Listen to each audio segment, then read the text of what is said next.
Aluru TDP ఇన్ఛార్జ్కు MLA Virupakshi counter ఇచ్చారు. తమ పార్టీ అధ్యక్షుడు జగన్మోహన్ రెడ్డి ఆదేశాల మేరకే తాము నడుచుకుంటామని, అసెంబ్లీలో తమకు ప్రతిపక్ష హోదా ఇవ్వాలని ఆలూరు ఎమ్మెల్యే విరూపాక్షి అన్నారు.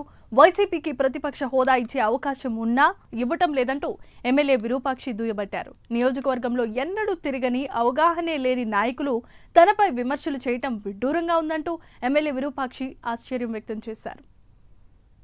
వీరభద్రగౌడ్ గారు అసెంబ్లీకి పోవాలని నాకుగానే ఉంది. ప్రజాస్వామ్యంలో చెప్పాలి. నేను మొత్తం డేటా రెడీ చేసుకున్నాను. నేనే మూకునే లేను.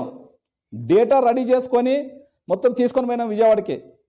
కనీసము మన ఆలూరు కాన్స్టిట్యున్సీ గలం ఇప్పాలని, మా సమస్యలు చెప్పాలని, అదేవిధంగా మా వాల్మీకులు చాలామంది నాకు మెసేజ్లు పెడుతున్నారు ఎస్టీ జాబితా చేయాలని. ఎస్టీ జాబితాలో చేయాలని అధికారం రెడీ చేసి పెట్టుకున్నాను.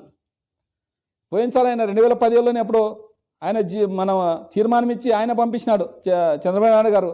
అది ఏదో తీర్మానం వెనక్కి పంపించినారు. తర్వాత మన 2023లో మన వైసీపీ ప్రభుత్వం జగన్మోహన్ రెడ్డి గారు కానీ దాని మీద తీర్మానం చేసి పంపించినాడు. నేనే చెప్పాలనుకునేది ఏమంటే, సార్ మీ కూటమి ప్రభుత్వమే ఉండేది. ఇప్పుడు మోడీ గారిని మెప్పించి మీరు మాకు ఎస్టీ జాబితాలు చేరిస్తే, ఎందుకంటే మీరు కానీ దాదాపు 70-76 సంవత్సరాలు ఉన్నారు.